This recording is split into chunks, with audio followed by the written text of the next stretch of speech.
মা, আমাগো জমিতে এবার কুমড়া চাষ করি। একটা কুমড়ার তো অনেক দাম, কুমড়া চাষ করলে ভালোই হইব। তুমি কি কও? বাবা, আমরা তো অনেক গরিব, তাই তোর যা খুশি হয় তাই চাষ করতে পারোস। শুধু ভালা কইরা যে কোনো একটা ফসল চাষ কর, যেন আমাগর খাওয়ার কষ্ট না করতে হয়। ঠিক তখন বিশালের বউ আসে আর বলে, প্রতি বছর এইসব আজে বাজে ফসল ফলাও, কবে থেকে কইতাছি আমার একটা সোনার গয়না দরকার, আমার সোনার গয়না বানাই দাও, আইজ পর্যন্ত বানাই দিলা না। এইরকম করলে আমি কিন্তু আমার বাপের বাড়ি চইলা যামু, এই কইয়া দিলাম। বৌমা, তুমি সংসারের অবস্থা কি দেখতে পাও না? এই অভাবের মাঝখানে তোমার আবার সোনার গয়না পরার শখ হইলো। তাহা থাকলে তোমার অবশ্যই বানাইয়া দিত।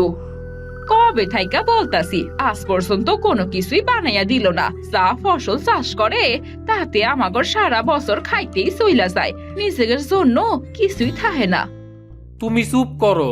এবার তো কোনো ফসলই চাষ করি নাই, ভাবছি কুমড়া চাষ করমু। চাষ কইরা কি কখনো সোনা গয়না পরা যায়? তুমি যে চাষির বউ, এটা কেন ভুইলা যাও? চাষির বউরা গয়না পরে কি কইরা? সারাদিন তো তা করে কাজই করতে হয়। দেইবা না এটাই বলো, এত ঘুরাই ঘুরাই কথা বলার কি দরকার? আজ পর্যন্ত আমারে ভালা কিছু দিলা না, এমনকি একটা ভালা শাড়ি পর্যন্ত দিতে পারো নাই। আর তোমার ভাইরে দেহ, তার বউ কিছু না চাওয়ার আগেই আয়না দেয়। তুমি এবার থামবা। এক কাজের মধ্যে অন্য কথা কেন তুলতাছো? অগর তো টাকার অভাব নাই, তাই ওরা যা খুশি করতে পারে, কিন্তু আমাগো সারা বছরই হাতে টাকা থাকে না, ঠিক মতো সংসারটাই চালাইতে পারি না। ঠিক আছে বৌমা, তোমারে আমি কথা দিতাছি, সেইভাবেই হোক আমি তোমারে সোনার গয়না বানাই দিমু। এইবার খুশি তো? চলো এইবার ঘরে যাইয়া রান্না করতে হইব। তারপর মিতালি এবং বিশালের বউ ঘরে চলে যায়। না, বউ মনে হয় অনেক রাগ করছে। সত্যি তো, আমি তো ওরে কিছুই দিতে পারি না। এখন বরং বাজারে গিয়া কিছু কুমড়ার বীজ কিনা নিয়ে আসি। এবার কুমড়া চাষ করে ভালো ফসল হইলে বউরে একটা গয়না বানায় দিমু। তারপর বিশাল বাজারে যায় এবং কুমড়োর বীজ বাড়িতে নিয়ে আসে। মা, কুমড়ার বীজ নিয়ে আসলাম, কালকে জমিতে রোপণ করতে হইব। এইবার আমি কুমড়া চাষ করবো। দেহি কপালে কি আছে। কুমড়া বিক্রি করে যদি ভালো টাকা কামাই হয়, তাইলে সংসারটা একটু ভালোভাবে চলবো। পরের দিন সকালে সকাল তো হইয়াই গেল, এখন তাড়াতাড়ি মাঠে যাইতে হইব। কুমড়ার বীজগুলা তাড়াতাড়ি লাগায় ফেলতে হইব। ঠিক মতো চাষ না করলে সংসার চালানো যাইব না। যদি অন্য কিছু একটা করতে পারতাম তাইলে খুবই ভালো হইতো। তারপর বিশাল তার জমিতে যায় এবং কুমড়োর বীজগুলো রোপণ করে। আর কিছুদিনের অপেক্ষা, কিছুদিন পর কুমড়ার বীজ থেকে চারা গজাইব।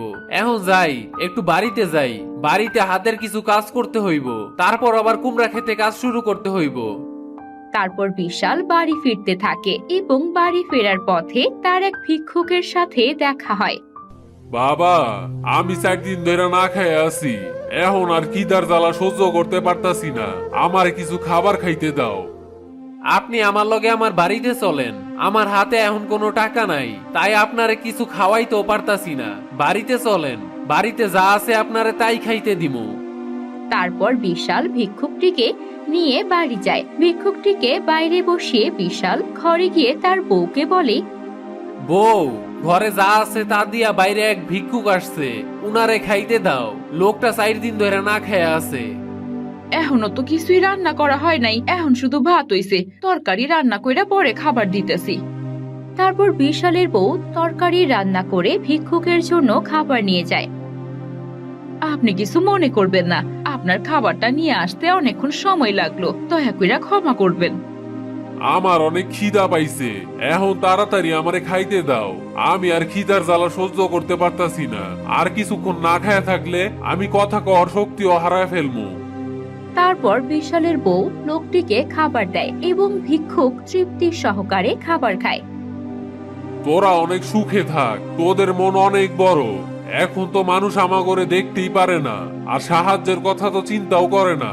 কিছু কিছু মানুষ তো মুখের উপর দরজা বন্ধ কইরা দেয়। আমরা আর কোথায় যামু? ছেলে মেরে ছোট কাল থেকে কষ্ট করে মানুষ করি, কিন্তু এখন আর আমাগো দিকে কোনো নজরও দেয় না, নিজেগর মতো সংসার করে।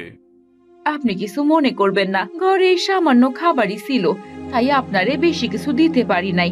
আপনি যেদিন এইদিকে আসবেন, আমারে আপনার মেয়ে মনে কইরা আমার বাড়িতে একবার খাইতে আসবেন। তোদের তো দেখা মনে হইতাছে না তোরা অনেক টাকার মালিক, কিন্তু তোদের অনেক ভালো হইব। আমি তাইলে এখনো আসি। এরপর ভিক্ষুক চলে যায়।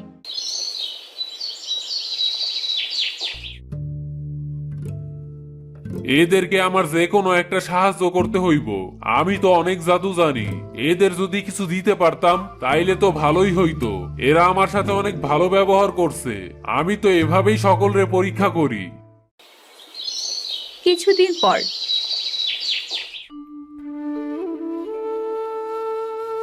এতদিনে হয়তো আমার কুমড়ার বীজ থেকে চারা গজায় গেছে। যাই, এবার একটু খেতে গিয়া কাজ করতে হইব, অনেক কাজ পইরা আছে। বউ, তুমি আমার জন্য খাবার নিয়ে মাঠে আইসো, আমি আর দুপুরে খাবার খাইতে বাড়িতে আমু না। ঠিক আছে, তুমি চাও আমি তোমার জন্য খাবার নিয়ে যাব, তবে তোমার কুমড়ো খেতে কুমড়ো হতে তো অনেক দেরি। এদিকে তো ঘরের সব ফুরিয়ে গেছে, ঘরে তো কিছুই নাই। দেহি কি ব্যবস্থা করা যায়, কিছু তো একটা করতেই হইব, মারে তো আর না খাওয়ায় রাখতে পারি না।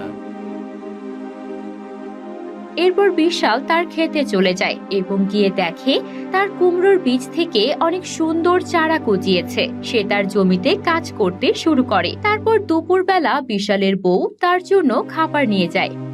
এবার এসো, খাবে, বেলা তো প্রায় শেষ, খাবার না খেয়ে কাজ করো না। তুমি আমার খাবারগুলা গাছের নিচে রেখা চইলা যাও, বেশিক্ষণ তোমারে এইখানে থাকতে হইব না, আমি সময় মতো খাবার খায় আনি মনে।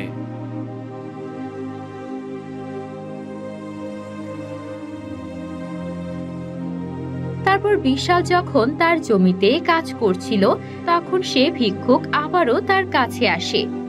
তোর কুমড়া গাছগুলা তো ভালোই হইছে, এইখান থেকে কি আমারে কিছু কুমড়া গাছ দিবি? আমার তো খাওয়ার মতো কিছুই নাই, তাই যদি কিছু কুমড়া গাছ উঠানে লাগাইতাম তাইলে আমার কাছেও কুমড়া হইতো। অবশ্যই, আপনার যত খুশি তত কুমড়া গাছ নিয়ে যান, আমার খেতে তো অনেক কুমড়া গাছ আছে, আমার জন্য কিছু কুমড়া গাছ রাইখা গেলে আমার কোনো সমস্যাই হইব না। সত্যি তো দেখতেছি তুই অনেক বড় মনের মানুষ। এই নে, এই কুমড়ার বীজটা জমিতে রোপণ কর, কয়েকদিনের মধ্যে এই গাছ থেকে নীল কুমড়া হইব। আপনি এইসব কি কইতাছেন? এই বীজ কোথায় পাইলেন আপনি? আমি তো আগে কখনো শুনি নাই যে নীল কুমড়াও হয়। আমার কাছে অনেক দিন ধরে এই বীজটা আছে, তবে কারে দিমু সেটাই খুঁজা পাইতাছিলাম না। তোরে আমার অনেক ভালো মনের মানুষ মনে হইছে, তাই এই বীজটা আমি তোরে দিলাম। ঠিক আছে, আমি তাইলে এখনই এই বীজটা রোপণ করে দিতাছি, দেখি এই বীজ থেকে কেমন গাছ গজায়। নীল কুমড়া তো আজ পর্যন্ত কখনো দেখি নাই, যদি নীল কুমড়া হয় তাইলে তো বাজারে অনেক দামে বিক্রি করতে পারবো।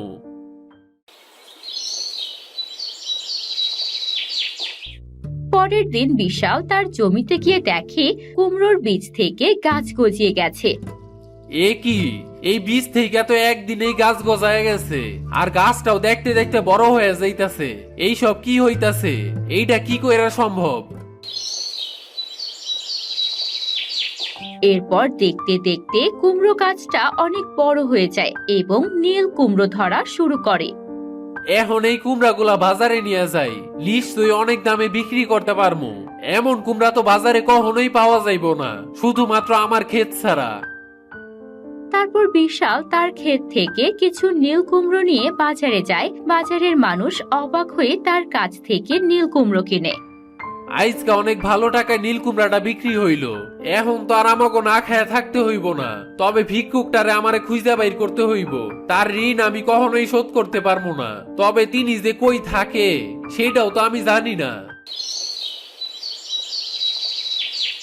তারপর বিশাল বাড়ি চলে আসে এবং সব টাকা তার মায়ের হাতে দেয়। মনে হচ্ছে এবার আমাগর দুঃখ দুর্দশা কইমা যাইব। এই নীল কুমড়া আমাগর ভাগ্য পরিবর্তন কইরা দেব। আজ একদিনে যা টাকা বিক্রি হইছে, এইভাবে প্রতিদিন নীল কুমড়া বিক্রি হইলে তো আমাগর আর কোনো চিন্তাই থাকবো না। কিন্তু মা, ওই ভিক্ষুকটারে খুঁজা বাইর করতে হইব, তিনি এখন থেকে আমাকে বাড়িতেই থাকবো। এই বৃদ্ধ বয়সে লোকটার একা একা থাকতে দেওয়াটা উচিত হইব না। ঠিক আছে, তুই ওনারে খুঁজা আমাগর বাড়িতে নিয়ে আসিস। লোকটা আমাগর কত বড় উপকার করলো, তার উপকার তো কখনোই শোধ করা যাইব না। তবুও যদি আমাগর বাড়িতে থাকে আমাগর অনেক ভালো লাগবো। তারপর বিশাল একদিন ভিক্ষুকটিকে খুঁজে পায় এবং বাড়িতে নিয়ে আসে। আপনি এখন থেকে আমাগো বাড়িতেই থাকবেন।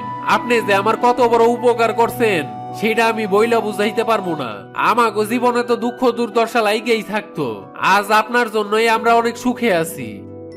এই সবই তোগো কর্মফল। কথায় আছে না, যেমন কর্ম তেমন ফল। ভালো কাজ করলে সবসময় ভালো ফলই পাওয়া যায়, আর মন্দ কাজ করলে সবসময় মন্দই হয়। আমি তোদের বাড়িতে থাকতে পারবো না, আমার আরো অনেক কাজ বাকি আছে।